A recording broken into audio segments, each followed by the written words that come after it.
Hello, hello, hello, good people. Hello, good people. I am Dr. Hollie Kelly, and this is Dr. Kelly's perspective for Thoughtful Thursday. Wow, let me say these. I love these Thoughtful Thursdays. I'm so glad it was recommended for me to do them. I love to read, but it has pushed me even further.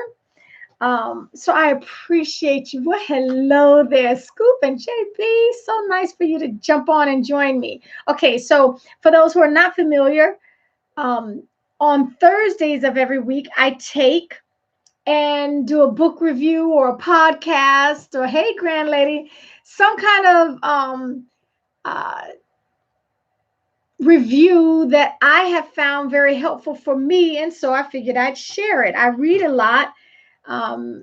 Couple of people notice that and say, hey, what are you reading? You ought to share what you're reading with us. So voila, Thoughtful Thursdays were born. Hey, Patricia. And I get good feedback off of because I don't bring you stuff that, oh well, yeah, it was nice. It was okay. I do read some of those, but I don't bring them to you.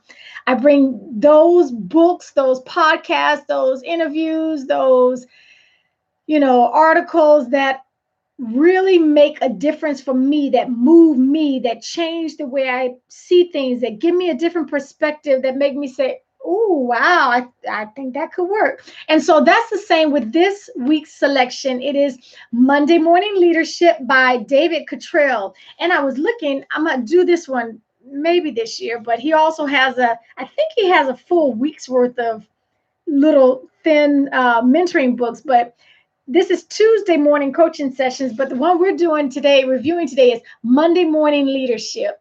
David Cottrell, Cottrell. Okay, I really, really like this. First of all, this is how big it is.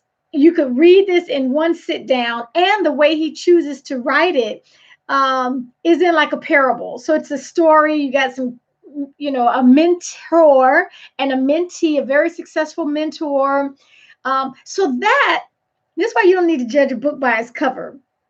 So in that vein, I even reviewed one here not too long ago where it was in the same style of writing, where it's a story going on and you got a younger businessman who's struggling, and he goes to an older successful mentor. So I was like, oh, okay, this is another one of those. But I got enough sense to know, keep going, keep pushing. It was recommended from someone I respect. Hey, Ernestine and Mary.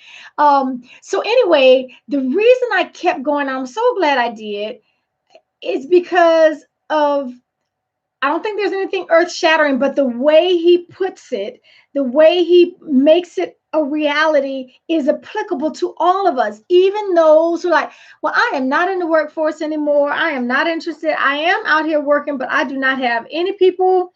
I'm not a manager. I'm not a supervisor, so it doesn't apply to me. I'll catch you next week. Slow your roll, pump your brakes. It does apply to you, because if you are in relationship, period, those of us with families, there are still phenomenal lessons for us to learn, because it is applicable. We can apply it to our work, to our church, to any sports teams that we're on, to our family. So Monday Morning Leadership, David Cottrell. So obviously I always go long. Because I like sharing these books with y'all. But I pulled out, so that I would just stick to the script, Holly, just stick to the script. I pulled out a couple of points that I want to make. It's so thin, you could read it, and if applied. Now, if you just read it and build your head up, then nothing would have changed. But if you apply the mentoring lessons that the mentor is providing this young man, then things literally can change. I didn't know who it came from, but David Cottrell uses one of the same quotes that I use, that people do not quit companies. People quit people. And so if things are going haywire in your life, on your team, in your company, in your church, in your classroom, in your school, let's back up and figure that out. So just a couple of points for Monday morning leadership, David Cottrell. One of the things that I really liked, it's just a simple analogy, but boy, he worked it. Talking about when you make the transition from employee into a manager, into leadership, where you're now responsible for, you have a team of people to work with. One of the things he says is, oh, where are my little peepers? I knew these was looking fuzzy for some reason. Cute or blind, choose one. Okay, so the analogy is, when we fail to make when we fail to understand the difference in responsibilities between being a driver and being a passenger. So he's using this driver passenger analogy to show us the need to make a transition when you leave. Just like for those out there, we have a lot of military people on. When you are, lance corporals, when you're junior personnel with everybody, and then you get promoted, okay, there needs to be a transition. Hey, Mel. Hey, Elliot. Long time no see. I was thinking about you. I'm going to text you about something else. There needs to be a transition. Transition has to start here. And so he's saying passengers are free to do a lot of things the driver can't do. As a driver, your focus needs to be on the road and not on the distractions. And as a driver, you no longer have the right to mess around. And so the same principle applies when you become a leader. You're no longer a passenger. You become the driver. Even though your responsibilities increase when you become a manager, you lose some of the rights and privileges you may have enjoyed in the past. And so the idea of oh, well, I got to hang with my friends and I want to, we all going to be, I'm not going to change and become somebody different. You better become somebody different, because you're no longer a passenger. You are a driver, and you take on the responsibilities of a driver, the weight of responsibility of being responsible for lives. Okay? You could have, when you're a passenger, you could dance with both hands in the air. My husband always said, put your hands on the wheel. You clapping and okay, so, but when you become a driver, you don't get the privilege of freedoms of just doing what you want to do. When you step into leadership, the same applies. So the shift has to happen here. And I like the analogy, simplistic. There is power in simplicity. Stop trying to be so deep.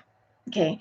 But the power of that is that the analogy, we can understand that.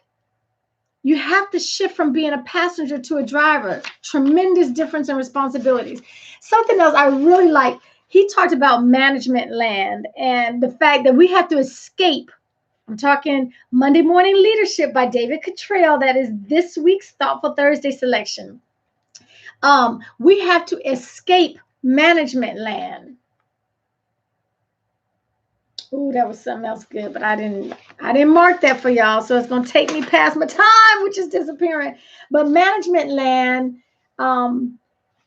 simple things become complex, and people easily lose perspective. Managers begin to think that the games other people play are what's most important. So in management land, listen to this trap of how easy it is to fall into. In management land, people are rewarded for saying only the things managers want to hear. Egos are big, and it's difficult to discover the truth. Management land can be described as confusing, frustrating, and sometimes comical to those on the outside. We can look around in some situations that we find ourselves right now, and we're on the outside looking in, and we see this foolishness happen. David Cottrell says, when you're in a position of leadership, of being responsible for others, it's your responsibility to escape out of management land. Okay, one other thing real quick, because the time is already gone. At the end of every chapter, he does like a little summary. And he says, your time is your responsibility. Take control of your time so you can take control of your life. Those two simple sentences, you can't get better than that. Your time is your responsibility. Take control of your time so you can take control of your life. Look for small increments of time by prioritizing, limiting interruptions, and effectively managing meetings. And so So it has 8 small chapters with 8 messages that he is giving to his young mentee. Every Monday morning they meet and he gives a lesson, and you go back throughout the week and you apply the lessons. That's my encouragement. This is my selection for this week. Small, thin, but powerful book. Powerful if applied. And again, it doesn't matter that you have a team at work. If you got a team in your family, these laws are applicable. These principles are relevant. Okay, thank you for joining me. If you get it, if you check it out, please let me know your thoughts on it. Oh, don't come critiquing the man's work, okay? I'm not asking for a critique on his writing style. I'm asking for a critique on whether or not you used it and it changed things. It was applicable to you. That's the only critique. Okay, until next time, make this a thoughtful Thursday and take real good care of yourselves.